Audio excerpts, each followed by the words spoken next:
The Soviet Union entered history as one of the most contradictory civilizations of the 20th century. On one hand, space achievements, victory in war, industrialization. On the other, a system of state terror that claimed the lives of millions of innocent people. This is a story about how utopian ideas transformed into bloody reality. Over 74 years of the USSR's existence, tens of millions of people passed through the grindstones of the repressive machine. According to various estimates, between 40 and 100 million citizens of the country suffered from political repressions. This is not just statistics.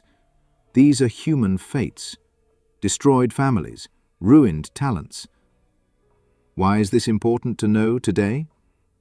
Because the mechanisms of concealing serial killers in the USSR were part of a much larger system of hiding the truth. By understanding the logic of a totalitarian regime, we better understand why even the crimes of individual maniacs were hidden for decades. If you also want to learn more about how and why the brutal maniacs of the Soviet era emerged, watch the video that just appeared on screen, and you will immediately understand that those times were extremely cruel. October 1917, the seizure of power. It all began on the night of October 25th to 26th, November 7th to 8th by the new calendar, 1917.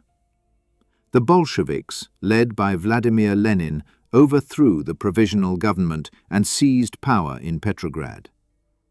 Already in the first days, the new rulers showed their true face. December 7th, 1917. An organ was created that was destined to become a symbol of Soviet terror.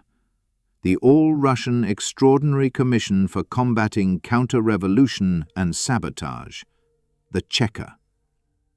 At the head of the Cheka stood Felix Dzerzhinsky, a Polish revolutionary with a fanatical gleam in his eyes. Do not think that I am seeking forms of revolutionary justice. We do not need justice. Now it is a struggle for life or death. I propose, I demand the organization of revolutionary retribution. Terror. Red Terror, official murder. August 30th, 1918. In Petrograd, Lenin was severely wounded. The assassination attempt by Fanya Kaplan.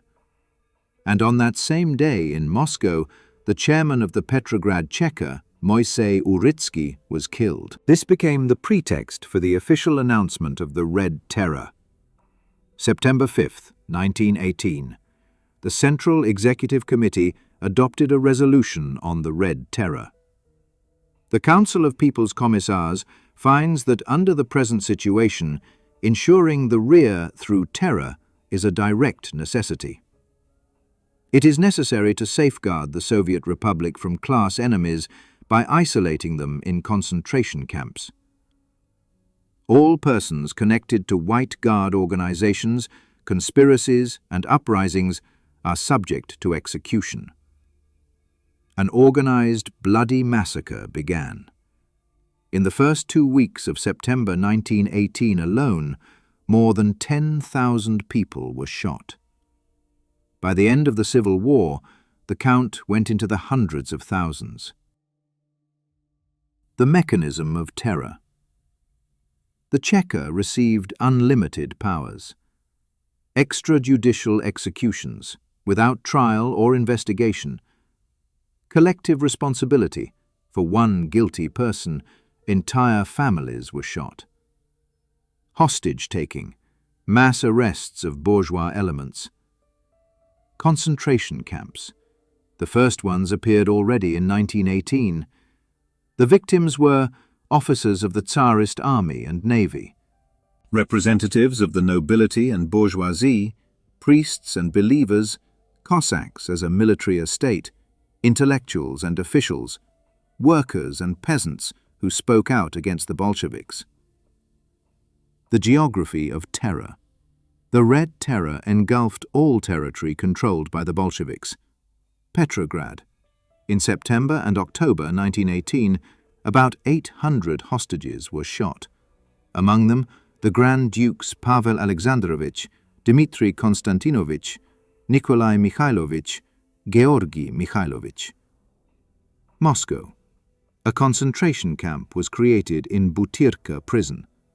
In 1918 and 19, more than 5,000 people were shot. Crimea. After the peninsula was taken by the Reds in November 1920, between 50 and 120,000 whites were shot. Officers, officials, intellectuals, simply educated people. The Don and Kuban. Mass executions of Cossacks. Entire villages were declared outlaws. A policy of de-Cossacization was carried out. The physical extermination of the Cossacks as a social group. The Kronstadt uprising, shooting the heroes of the revolution. The apex of terror was the suppression of the Kronstadt uprising in March 1921. Those very sailors who in 1917 helped the Bolsheviks come to power rose up. They demanded free elections, the release of political prisoners, freedom of speech and press. The uprising was brutally suppressed by troops under the command of Mikhail Tukhachevsky. Of the 15,000 defenders of the fortress, about 2,500 were shot. The rest were sent to concentration camps. Lenin called this a sad necessity. Nen-EP, calm before the storm.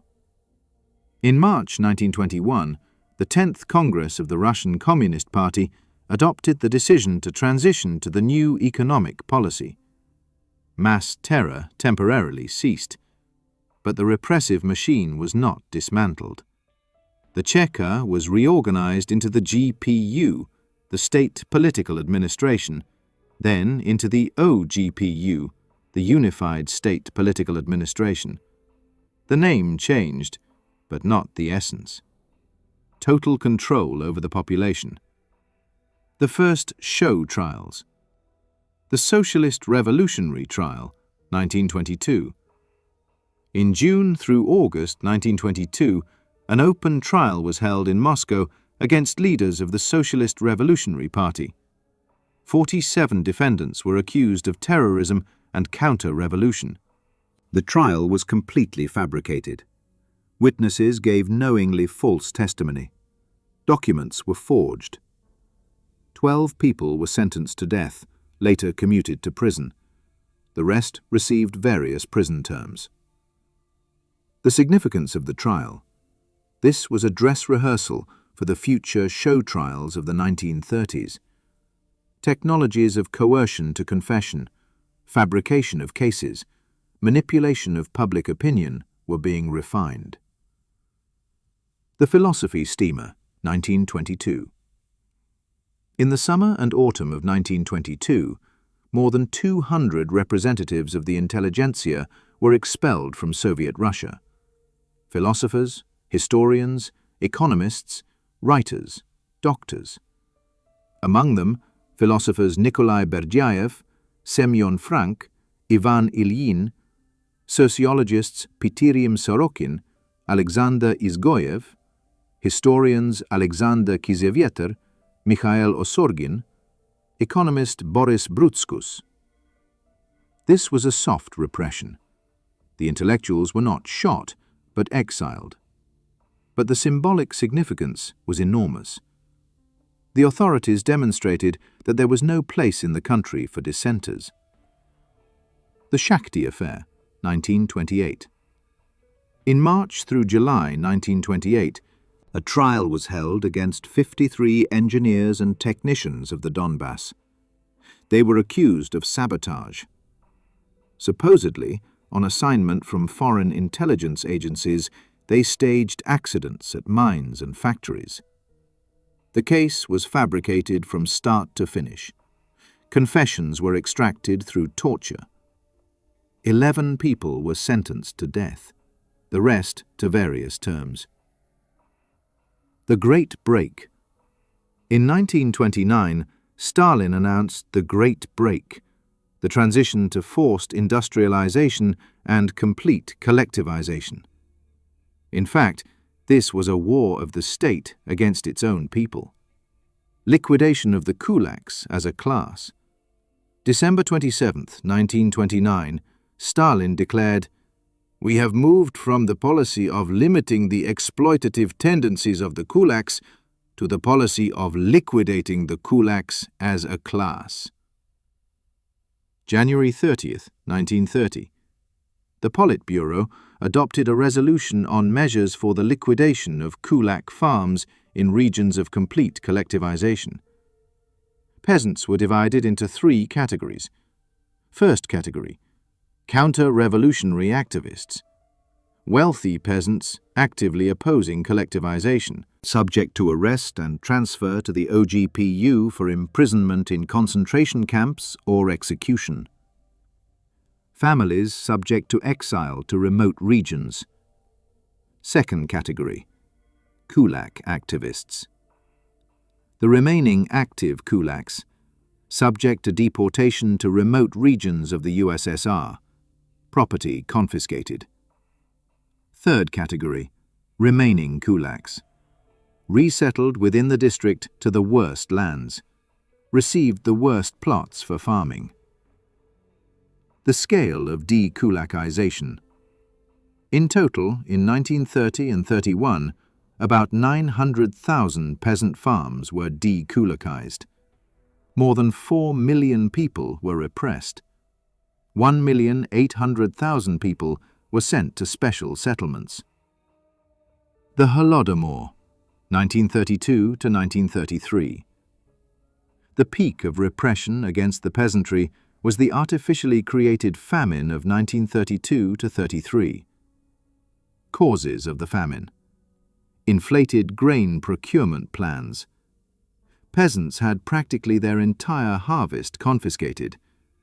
Ban on leaving starving regions. A passport regime was established. Ban on bread trade. Collective farm markets were closed. Confiscation of food. Even seed grain was taken away. Information blockade. A ban on writing about the famine in the press. The scale of the tragedy. Ukraine. 3.5 to 5 million people died. The North Caucasus. About 1 million people died. The Volga region. About 500,000 people died. Kazakhstan. About 1.5 million people died. 40% of the population. Total losses. According to various estimates, from 6 to 8 million people died from the famine of 1932 to 33. The show trials. The first Moscow trial, August 19th to 24th, 1936. Defendants: 16 people headed by Grigory Zinoviev and Lev Kamenev. Accusations: creation of a Trotskyist, Zinovievist terrorist center, preparation of murders of Stalin, Kirov, other leaders, espionage in favor of fascist Germany. Verdict: all 16 people sentenced to death and executed on August 25, 1936. The trial of the military, June 11, 1937. Defendants: 8 highest military commanders headed by Marshal Mikhail Tukhachevsky. Composition of the conspirators: Marshal Mikhail Tukhachevsky, Commander 1st Rank Iona Yakir, Commander 1st Rank Hieronymus Uborovich, Commander 2nd Rank August Kork, Commander 2nd Rank Robert Eidelman, Corps Commander Boris Feldman, Corps Commander Vitaly Primakov, Army Commissar 1st Rank Yakov Gamarnik, shot himself before arrest. Verdict: all 8 people were shot on the night of June 11th to 12th, 1937. Order number 00447, the beginning of mass terror. July 30th, 1937. People's Commissar of Internal Affairs Nikolai Yezhov signed Operational Order number 00447, on the operation to repress former kulaks, criminals, and other anti-Soviet elements. Categories subject to repression: former kulaks who returned from exile or fled from dekulakization, former white officers, officials of the Tsarist regime, participants in anti-Soviet uprisings and organizations, former political prisoners, defectors from abroad. The most active elements of anti-Soviet religious movements. Repression quotas. Initially, 268,950 people. Actually, by October 1938, 767,397 people were repressed. Of them, 386,798 people were shot. The Polish operation Order number 00485, August 11, 1937. Results: approximately 140,000 people arrested, approximately 111,000 shot, approximately 28,000 sent to camps. Other national operations. Germans, approximately 70,000 repressed, approximately 42,000 shot. Finns, approximately 25,000. Estonians, approximately 10,000. Latvians, approximately 22,000. Greeks, approximately 20,000. Total for national operations, approximately 350,000 people repressed, approximately 250,000 shot. Statistics of the Great Terror, 1937. Arrested, 936,750 people. Shot, 353,074 people. 1938. Arrested, 638,009 people. Shot, 328,618 people. Total for 1937 to 1938. Arrested, 1,575,259 people. Shot, 681,692 people. Sent to camps, 893,567 people. Creation of the camp system. The Gulag, main administration of camps, was created on April 25, 1930, as a division of the OGPU. By the end of the 30s, it had turned into a gigantic empire of forced labor, covering the entire territory of the USSR. Geography of the Gulag. Solovetsky camps of special purpose, Slon, created in 1923 on the Solovetsky Islands, the first major Soviet concentration camp. Prisoners from 15 to 80,000 people. The White Sea-Baltic Canal, built in 1931 to 33, prisoners up to 280,000 people. Approximately 100,000 died over the entire period of existence. Scale of the Gulag. Peak numbers, 1950. In camps, 2,561,351 people. In colonies, 1,416,300 people. In prisons, 261,992 people. Special settlers, 2,753,356 people. Total, 6,992,999 people. Over the entire period of existence, no fewer than 15 to 17 million people passed through the Gulag. Died in camps, no fewer than 2 to 3 million. Conditions of detention. Food. Bread 400 to 700 grams per day. Balanda, thin soup from rotten vegetables. Caloric content, 1,000 to 1,500 calories, with a norm of 3,000 to 3,500.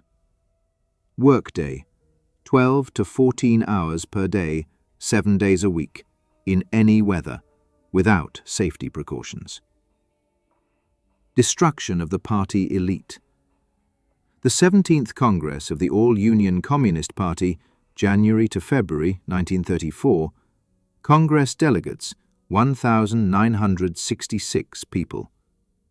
Arrested and shot, 1,108 people, 56%. The Central Committee elected in 1934, 139 members and candidates.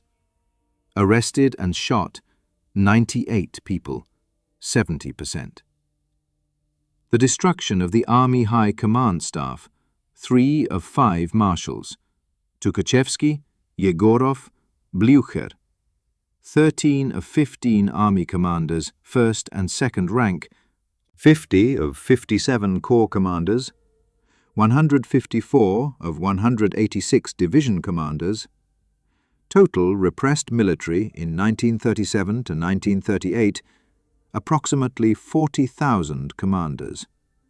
In 1939 to 41, another approximately 10,000. The intelligentsia writers and poets, Ossip Mandelstam, arrested in 1938, died in camp. Boris Kornilov, shot in 1938. Ivan Katayev, shot in 1939. Nikolai Kliuyev, shot in 1937. Scientists. Nikolai Vavilov, arrested in 1940, died in prison in 1943. Lev Shubnikov, shot in 1937, physicist. Georgy Langemak, shot in 1938, rocket scientist. Matvey Bronstein, shot in 1938, theoretical physicist. The censorship system. Glavlit, Main Administration for Literary and Publishing Affairs, created in 1922, controlled all printed materials, had the right to ban any publication, reported directly to the Central Committee of the party. Lists of prohibited information. Secret lists of information prohibited from publication existed. Political information about political repressions, about internal party struggle, about the real situation in the country, about international relations, social problems, about crime, about alcoholism and drug addiction, about prostitution, about poverty and hunger. Rewriting history. History was constantly rewritten depending on political circumstances. Methods. Removal of incorrect books from libraries, retouching of photographs, republication of encyclopedias and reference books, destruction of archival documents. Universal fear. By the end of the 1930s, the entire country lived in an atmosphere of universal fear. In families, husbands did not trust wives.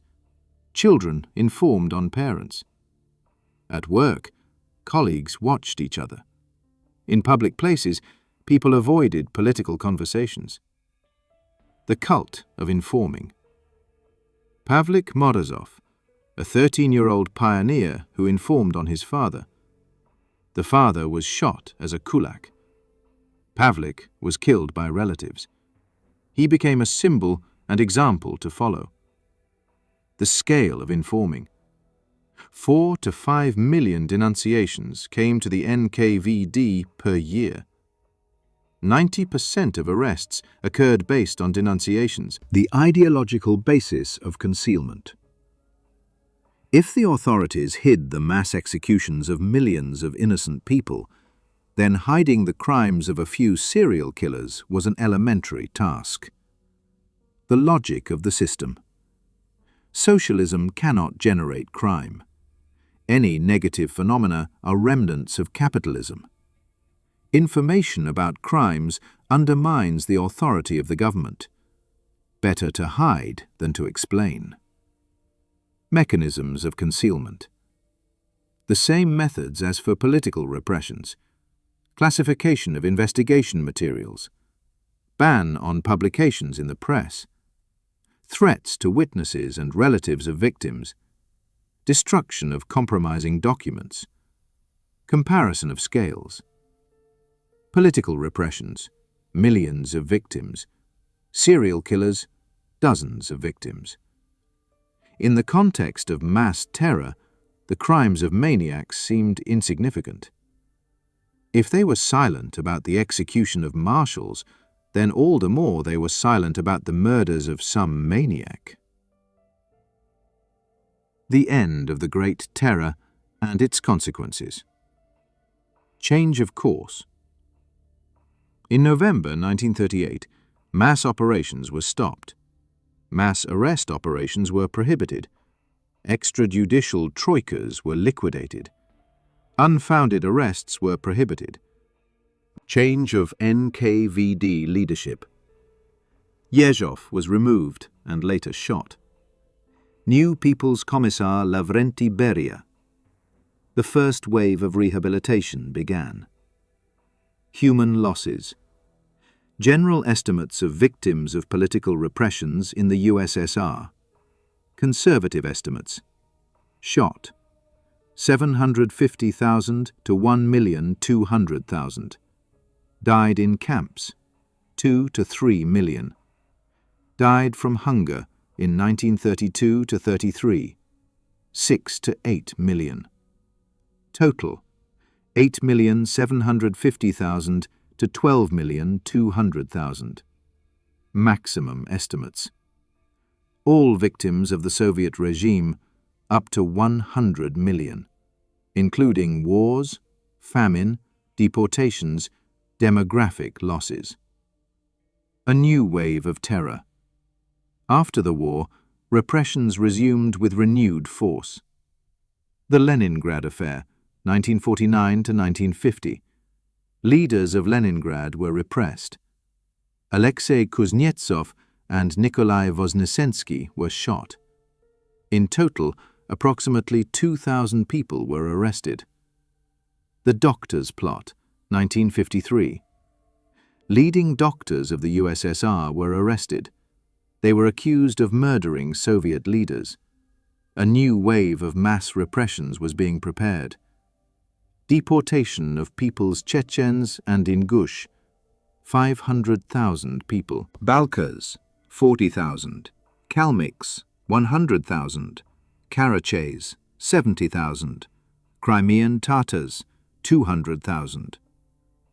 March 5, 1953. Stalin's death marked the end of the era of mass terror. His successors understood the necessity of changes. The 20th Congress of the CPSU, 1956, Khrushchev's report on the cult of personality, condemnation of Stalin's crimes, exposure of the fabrication of cases, the beginning of mass rehabilitation. Rehabilitation of victims, 1954 to 1961. Approximately 700,000 people were rehabilitated. The rights of families of the repressed were restored. Confiscated property was returned. But many cases remained classified. The full truth was never told. The system of concealment was preserved. The final count of the tragedy today, based on declassified archival documents, historians can give a more accurate assessment of the scale of Soviet repressions. Documented figures, 1921 to 1953, repressed for political reasons, 4,750,000 to 5,500,000 people. Shot, approximately 800,000 to 1 million. Died in the Gulag, 600,000 to 1 million people. Entire peoples deported, 6 to 7 million people. Dekulakized, approximately 4 million peasants. Total losses from the Holodomor of 1932 to 33, 6 to 8 million people. Total victims of political repressions, by conservative estimates of historians, no fewer than 12 to 15 million people. By maximum estimates, including all demographic losses, up to 20 to 25 million people. The main lesson: the mechanism of concealment. This grandiose tragedy explains why even the minor crimes of serial killers were concealed in the USSR. The logic of the totalitarian system. If the authorities hid the execution of marshals and heroes of the revolution, then what was the cost of hiding the murder of some maniac? If they were silent about the Holodomor that claimed millions of lives, then all the more they were silent about the dozens of victims of a serial killer. If they rewrote history and erased people from photographs, then hiding the existence of a criminal was an elementary task. Ideological necessity. Socialism, by definition, could not generate serious crime. Serial killers contradicted the official picture of the most just society in the world. Modern parallels. The history of Soviet repressions is relevant today. Mechanisms of concealment continue to work wherever the government places ideology above truth. Information is controlled by the state. Fear paralyzes society. Critical thinking is suppressed. Eternal memory. Today, in Russia, the Memorial International Society works, which maintains an open list of victims of political repressions. It already has more than 3.5 million names, and the list continues to grow. Each name is a human fate. An engineer who was shot as a saboteur, a peasant who died of hunger in a special settlement, a teacher who perished in the Gulag for a careless word, a child who died during deportation. The history of Soviet repressions is not just terrible statistics. It is a lesson about what leads to the concentration of absolute power in one pair of hands, the substitution of truth with ideology, the transformation of a person into a cog in a machine, silence in the face of injustice. The concealment of serial killers in the USSR was only a drop in the sea of lies that permeated the entire totalitarian system. When the authorities systematically killed millions of innocent people, hiding the crimes of individual maniacs became a habitual reflex. Today, our task is to remember. Remember not to live in the past, but to never allow the repetition of this nightmare. Because, as a great poet said, those who forget the past are doomed to relive it again. Today, we pass through one of the darkest pages of our history. Millions of innocent people became victims of a system that turned a person into a statistic, and truth into a state secret. This story explains much. It shows how the mechanisms of concealment worked, from mass repressions to the crimes of serial killers.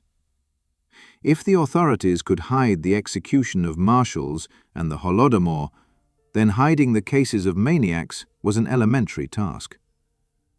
Memory is our duty to those who could not tell their story. Every name in the lists of the repressed is someone's destroyed fate, someone's unfulfilled dream, someone's unmourned love. Today, when you return home, light a candle. Let this small flame become a symbol of memory for the millions who forever remained in the darkness of history. The truth can be painful, but it is necessary. Only by knowing the past can we protect the future from repeating these mistakes. Friends, remember, we study the past not to live in it, but to never repeat it. Thank you for your attention to this difficult but important topic. Subscribe to redarchive. Like this video. Share it with friends and family. Let as many people as possible learn this story. The truth must be heard. See you in the next episodes, where we will continue to tell stories that everyone should know. Eternal memory to the victims of political repressions.